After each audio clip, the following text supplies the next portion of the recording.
Hi guys, my name is Christie and today I'm going to be talking about my favorite books. Honestly, I'm as surprised as you are because you see, originally I was going to make an Instagram reel about this because if you follow me on Instagram, you would probably know how much I enjoy making reels. But then I thought to myself that a 15-second video wouldn't do any justice to these books that have been such an integral part of my life.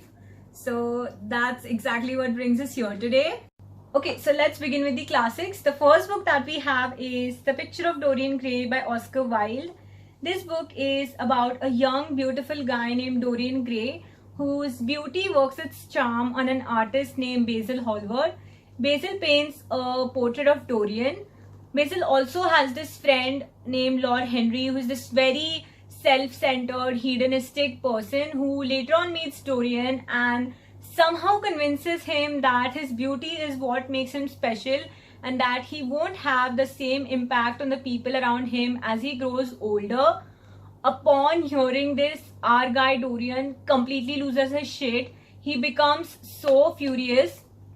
He makes a wish saying that he should remain young and beautiful forever and that instead of himself, his portrait should bear the signs of aging.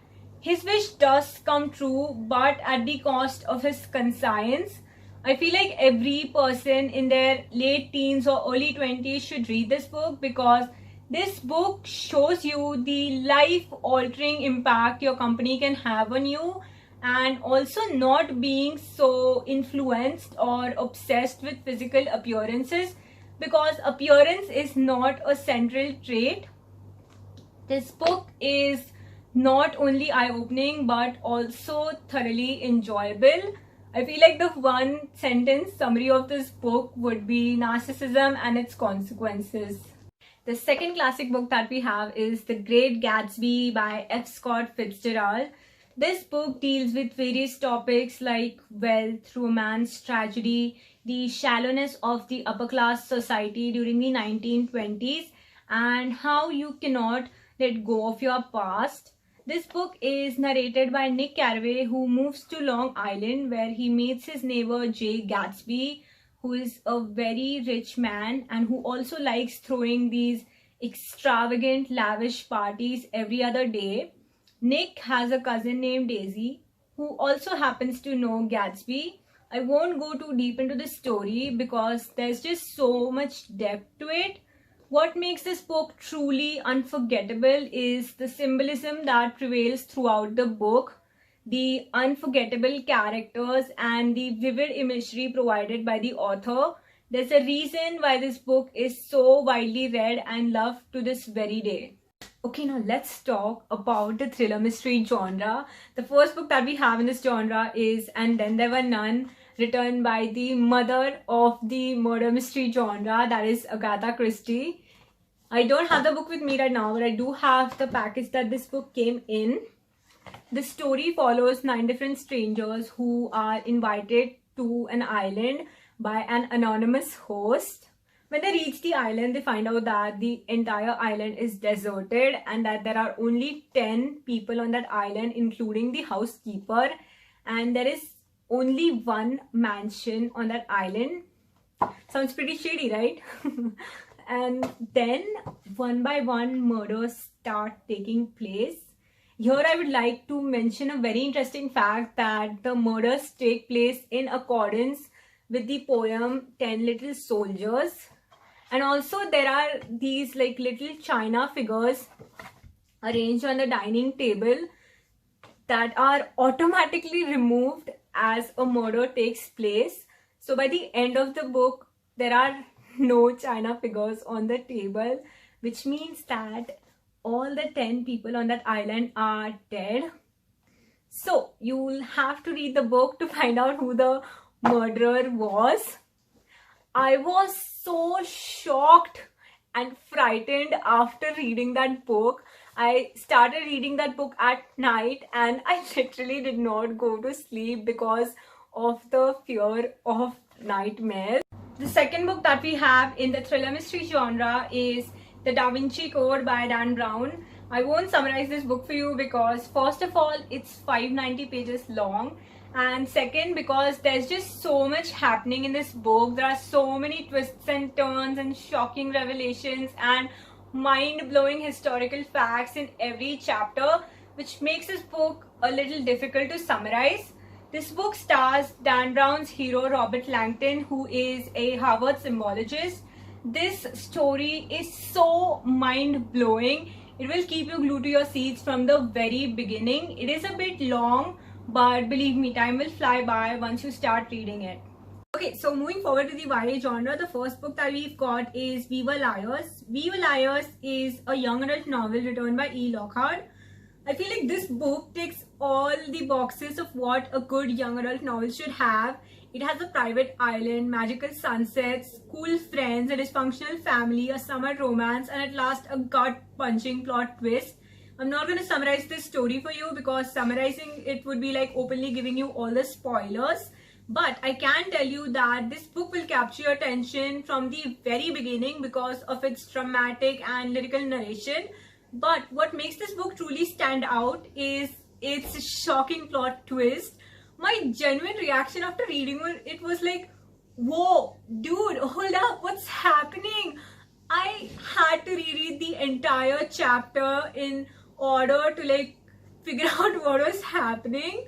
So if you're a fan of the YA genre, this book is a must read. The second book that we have in the YA genre is The Sun Is Also a Star by Nicola Yoon. If you watch the telenovela Jane the Virgin, you would know that whenever there is a heart-melting romantic moment between a couple, their hearts start glowing. And that is exactly the effect that this book has on you. It is literally equivalent to a big warm hug. So the story follows a girl named Natasha, who is this very realistic, practical person who does not believe in fate or destiny, who meets a guy named Daniel. They meet on a busy New York street exactly one day before Natasha and her family's deportation to Jamaica. This book proves that serendipity is not just another fancy word, and that no matter how much you try denying it, but destiny and fate truly play an important part in our lives. This book also makes you believe in love at first sight. So if you're looking for a heartwarming romantic story, I would highly recommend this book. The second last book on our list is Call Me By Your Name by André Aciman. I honestly don't even know where to begin with this book because this book shook me to the core. It evoked emotions inside of me that I didn't even know existed. Now I know how dramatic that might sound, but believe me, you will know what I'm talking about after you read this book or watch the movie. So this book is written from Elio's point of view, who is a 17-year-old boy who falls in love with his father's house guest named Oliver, who comes over to stay at their place during the summers. Romance blooms between these two in a short span of 6 weeks. So since this book is written from Elio's point of view, you're quite literally reading his thoughts. You see how even the smallest of Oliver's actions have such a great impact on him. The only antagonist in this book is time. The setting, the story, the movie, the characters, the songs just hit you right in the feels. This book is so tender, raw, and achingly beautiful. It's a modern day masterpiece. So the last book on our list is The Prophet by Kahlil Gibran. The impact that this book had on me will always remain unparalleled. This book is a testimony to the fact that words are powerful and magical. This book changed my perspective on so many things. This book consists of 26 poetic essays that deal with each and every aspect of human life, ranging from love, sorrow, marriage to passion, beauty, time, friendship, and much more. I feel like every person should read this book. I also have this beautiful hardcover copy of the collected works of Kahlil Gibran, and on the back side there's a quote from The Prophet which says, "And think not you can direct the course of love, For love, if it finds you worthy, directs your course. Before ending the video, I would like to mention that if you're not a book person, you can watch the movie adaptations of these books. I think most of these books have been turned into movies except for The Prophet and We Were Liars. I watched the movie adaptations of Call Me By Your Name and The Great Gatsby, so I can totally vouch for these two. I don't know anything about the rest of them. And that's all we've got for today. So, toodles!